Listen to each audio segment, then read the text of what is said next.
Assalamu alaikum dear students. I hope you are all fine and doing great. Our today's topic of discussion is thermoregulation. Actually हम discuss कर रहे थे homeostasis को। Homeostasis को मैंने define कर दिया था protection of internal environment from the harms of fluctuation in the external environment. Clear? तो बच्चे मैंने उसके तीन कंपोनेंट्स बोले थे। एक मैंने ऑस्मो रेगुलेशन बोला था, दूसरा थर्मो रेगुलेशन बोला था, थर्ड वन एक्सक्लूशन बोला था। ऑस्मो रेगुलेशन आपको पता है बॉडी ऑस्मोलाइट्स और वाटर को मेंटेन करना। Thermoregulation regulation of body temperature और excretion removal of nitrogenous waste. Clear? और जब हम थर्मो रेगुलेशन की बात करते हैं, थर्मो रेगुलेशन में ये कहते हैं कि जो लिविंग ऑर्गेनिज्म है अपने बॉडी टेम्परेचर को क्या करते हैं, रेगुलेट करते हैं with in a narrow range. Clear? That is thermo regulation. अब ये क्या है, कैसे है, किस तरह इसको देखते हैं। Thermoregulation is the homeostatic, ये एक होम्योस्टैटिक क्या उसे कहते हैं प्रोसेस है by which organisms maintain their internal body temperature. वही बात मैंने की, thermo maintenance of internal body temperature. Clear? Clear? तो मैंने इसको कह दिया thermo regulation is the homeostatic process by which organism maintain their internal body temperature. अपने इंटरनल बॉडी टेम्परेचर को क्या करते हैं, मेंटेन करते हैं। लेकिन एक याद रखिए किसके अंदर मेंटेन करते हैं, with in a tolerable range. एक ऐसी रेंज के अंदर जो वो टॉलरेट कर सकते हैं। फ्लक्चुएट होता है, सारी बात है, कोई फिक्स पॉइंट नहीं होता है हमारा। इवन हम कहते हैं ह्यूमन बॉडी का बॉडी टेम्परेचर 37 डिग्री सेल्सियस है, लेकिन ये फिक्स नहीं होता। It ranges between 36 to 38। Clear? Regardless of temperature of the external environment. Environment में क्या temperature, none of the business. Next हम बात करते हैं thermoregulation is very important for animals. ये एनिमल्स के लिए बहुत ज्यादा इंपॉर्टेंट है। Clear? Okay, we know that enzymes have an optimum temperature at which they function most efficiently. हम ये भी जानते हैं जो क्या हो सकते हैं एंजाइम्स हैं, उनके एक ऑप्टिमम टेम्परेचर होता है। एंजाइम्स आपको पता है दीज आर द बायोकैटालिस्ट। वो अपना एक स्पेसिफिक क्या हो सकते हैं, स्पेसिफिक टेम्परेचर पे काम करते हैं, उसको हम कहते हैं ऑप्टिमम टेम्परेचर। अब ह्यूमन के जो एंजाइम्स हैं उनका ऑप्टिमम टेम्परेचर मोस्टली 37 ही है। क्लियर? तो इसलिए भी जरूरी होता है कि किसी भी लिविंग ऑर्गेनिज्म की बॉडी का टेम्परेचर मेंटेन रहे। क्यों? क्योंकि उसके एंजाइम काम नहीं कर रहे हैं। और आपको पता है enzymes are necessary for maintaining the life. Life को रन करने के लिए, इसको आगे चलाने के लिए जो टेम्परेचर है, maintain temperature is highly you can say required. If temperature falls below optimal, कहता है कि टेम्परेचर फॉल कर जाए ऑप्टिमल से नीचे, एंजाइम सबस्ट्रेट क्लेयन डिक्रीज। अब आपको एंजाइम सबस्ट्रेट का पता होना चाहिए। एंजाइम दीज आर द बायोकैटालिस्ट, और सबस्ट्रेट वो कंपाउंड होता है या वो सब्सटेंस होता है जो एंजाइम के साथ कंबाइन करता है and get converted into the product. वो कन्वर्ट हो जाता है किसमें, प्रोडक्ट में। Clear? And metabolic rate also drop. जारी बात है जब एंजाइम के साथ सबस्ट्रेट नहीं अटैच होगा, सबस्ट्रेट अटैच नहीं होगा तो प्रोडक्ट कैसे बनेगा। जब प्रोडक्ट बनेगा, कैटालिटिक रिएक्शन नहीं होगा, तो हम कह देंगे जी मेटाबॉलिक रेट या मेटाबॉलिज्म क्या कर गया, ड्रॉप कर गया। क्लियर? और मेटाबॉलिज्म को हम कैसे डिफाइन करते हैं, set of all the chemical activities occurring within a cell और living organism that is called as a metabolism. Clear? Okay, if temperature rises well above the optimal, अगर कहते हैं टेम्परेचर ज्यादा इंक्रीज हो जाए optimum temperature से, तो क्या होगा, enzyme begin to denature. Enzymes की डीनेचरेशन होना शुरू हो जाएगी and they lose their function permanently. वो अपना फंक्शन परमानेंटली क्या कर देंगे, लूज कर देंगे। तो हमारे माइंड में क्वेश्चन आएगा, यार ये क्या उसे कहते हैं, डी नेचर से क्या मराद है, डीनेचरेशन।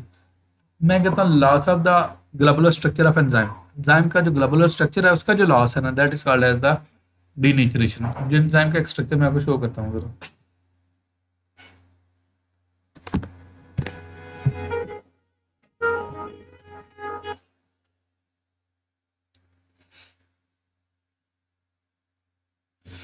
एंजाइम का भी स्ट्रक्चर मैं आपको शो करता हूँ।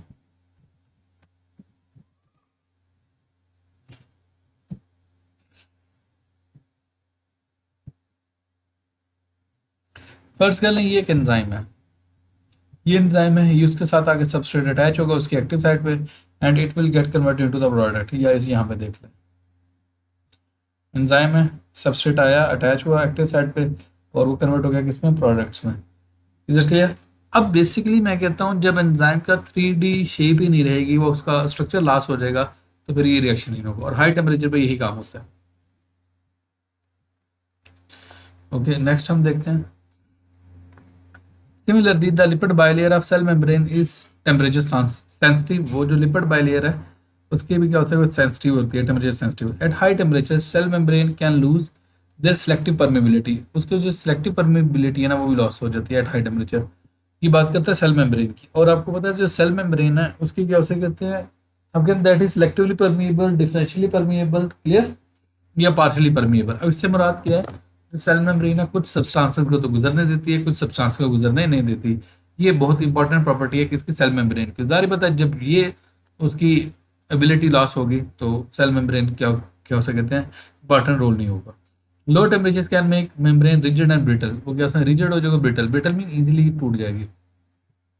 अब नेक्स्ट है एनिमल्स की उन्होंने क्लासिफिकेशन कर दी है। अब किस बेस पे क्लासिफिकेशन की है, on the basis of heat source, उनकी बॉडी का जो हीट सोर्स है वो हीट सोर्स कहाँ से आ रहा है। दो टर्म्स है यहाँ पे, एक एक्टोथर्म है, एक एंडोथर्म है। अब सिंपल सा मैं क्या हो सके नाम से आपको थोड़ा सा डिपिक्ट करवाता हूँ। एंडोथर्म उनकी बॉडी की इंटरनल हीट है, एक्टोथर्म एनवायरनमेंट से हीट है, क्लियर। ओके, नेक्स्ट बात करें, ectotherms are animals that gain most of their body heat from external sources. अब जो एक्टोथर्म्स हैं वो बॉडी हीट ले रहे हैं कहाँ से, एक्सटर्नल सोर्सेज, बाहर के सोर्सेज से। क्योंकि मैंने बोला था एक्टो का मतलब भी क्या होता है, आउटसाइड, बाहर वाले। The internal temperature generally fluctuates with in the temperature of their surrounding. अब सारी बात है जब उनका हीट सोर्स ही सराउंडिंग है, एनवायरमेंट है, तो जैसे ही आपका एनवायरमेंट का टेम्परेचर फ्लक्चुएट करेगा, चेंज करेगा, तो इनका भी टेम्परेचर क्या कर जाएगा, चेंज कर जाएगा। Okay, most invertebrates are ectotherm. इनकी एग्जांपल आपसे पूछी जा सकती है कि इनकी एग्जांपल क्या है, तो इनवर्टिब्रेट्स हैं। आप क्वेश्चन आता है इनवर्टिब्रेट्स कौन से हैं, आपके जितने भी एनिमल्स हैं we do not have the vertebral column, जिनमें वर्टेब्रल कॉलम नहीं है, जिनमें क्या हो सकते हैं रीढ़ की हड्डी नहीं है, वो क्या हो सकते हैं, इनवर्टिब्रेट्स में आते हैं।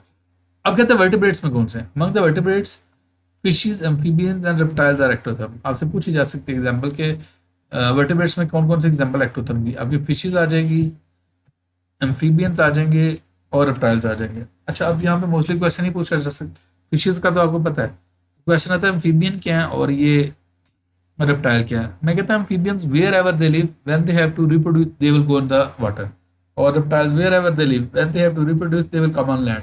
सिंपल एग्जांपल मैं आपको बता दूं, तो एम्फीबियन की एग्जांपल देनी हो तो मैं कह दूंगा ये फ्रॉग वगैरह, और रेप्टाइल की एग्जांपल देनी हो स्नेक वगैरह की बात कर दूंगा, क्रोकोडाइल की बात कर दूंगा, ये एग्जांपल है। Anyways in ectotherms metabolism rate is very low, metabolic rate इतना ज्यादा नहीं होता। They can not produce enough heat to raise and maintain the, अब कहता है उनका जब मेटाबॉलिक रेट ही कम है, अब आपको पता है जो हीट है वो प्रोड्यूस होती है as a by product of the metabolism. जब मेटाबॉलिज्म स्लो है तो हीट भी कम प्रोड्यूस होगी, जब हीट कम प्रोड्यूस होगी they will unable to maintain their body temperature, वो अपना बॉडी टेम्परेचर मेंटेन नहीं कर पाएंगे। They rely on the heat from the environment, definitely they are dependent upon the heat which they gain from the environment. Ectotherms use behavioral thermoregulation, mean अपने behaviour को change करके thermoregulation करते हैं। अब question आता है वो कैसे, if they are too cold they bask in the sun. अब कहता है अगर ठंड है, ठंड लग रही है, या क्या अगर टेम्परेचर लो है तो वो क्या करेंगे, वो धूप में बैठेंगे, और sit on a warm rock, किसी गर्म क्या चट्टान पे बैठ जाएंगे। Okay, if they are too hot, अगर बहुत ज्यादा गर्मी है, सीक शैडो, क्या हो कहते हैं साय में चले जाएंगे, और बरो इनटू द कूल अर्थ, जमीन के अंदर क्या हो कहते हैं वो निकाल के जमीन के अंदर घुस जाएंगे। इन वेरी कोल्ड क्लाइमेट, जहाँ पे बहुत कोल्ड क्लाइमेट, ठंडा एनवायरनमेंट होता है, वो आती है, दे बिकम डॉर्मेंट, वो डॉर्मेंट हो जाते हैं during the cold months, cold month में वैसे डॉर्मेंट हो जाएंगे। क्लियर। अब नेक्स्ट हम देखते हैं एंडोथर्म। अब endotherm as the name indicate, endo mean within, mean जो इंटरनल बॉडी से टेम्परेचर को मेंटेन करते हैं, उनकी बॉडी के जो इंटरनल क्या हो सकते हैं हीट है। अब endotherms generate the majority of their body heat through internal metabolism. अब इंटरनल मेटाबॉलिज्म डेफिनेटली जब उनका मेटाबॉलिक रेट हाई है तो as a by product metabolism में क्या हीट प्रोड्यूस हुई, तो उसने आपकी बॉडी के टेम्परेचर को क्या करते हैं, मेंटेन करते हैं। इसकी सिंपल सी एग्जांपल मैं देता हूँ ह्यूमंस है एंडोथर्म की। Clear. They maintain a relatively constant body temperature, वो अपने कांस्टेंट बॉडी टेम्परेचर को क्या करते हैं, रन करते हैं, often higher than the environment, environment से थोड़ा सा हायर होता है। ओके, अब मैं कहता हूँ हमारे एनवायरनमेंट का जो टेम्परेचर है, हम रूम टेम्परेचर 25 कहते हैं, लेकिन हमारा टेम्परेचर 37 डिग्री सेल्सियस होता है। Birds and mammals are endotherm.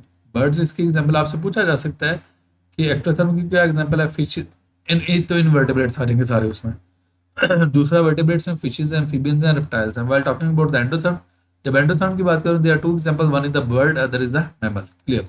When it gets cold, जब क्या हो सकते हैं सर्दी हो जाती है, दे मे शिवर, वो क्या हो सकते हैं मस्कुलर कंट्रैक्शन कहते हैं। अच्छा, इसे ना एक टर्म बोलते हैं शिवरिंग थर्मोजेनेसिस। शिवरिंग थर्मोजेनेसिस क्या है, बॉडी के मसल्स की एक्टिवेशन की वजह से जो हीट प्रोड्यूस होती है उसे हम कहते हैं शिवरिंग थर्मोजेनेसिस, जिसने जस्ट शिवर बोला हुआ। Anyways, but brown adipose tissue वो अपने अंदर जो चर्बी होती है ना उसको क्या उसमें बर्न करते हैं।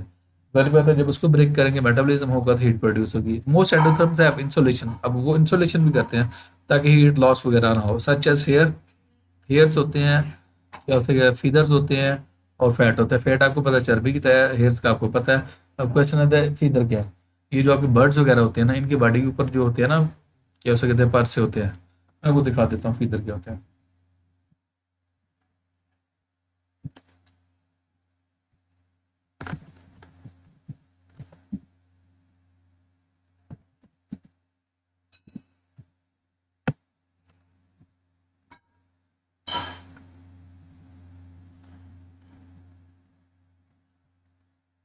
ये सारे फीदर्स हैं, ठीक है।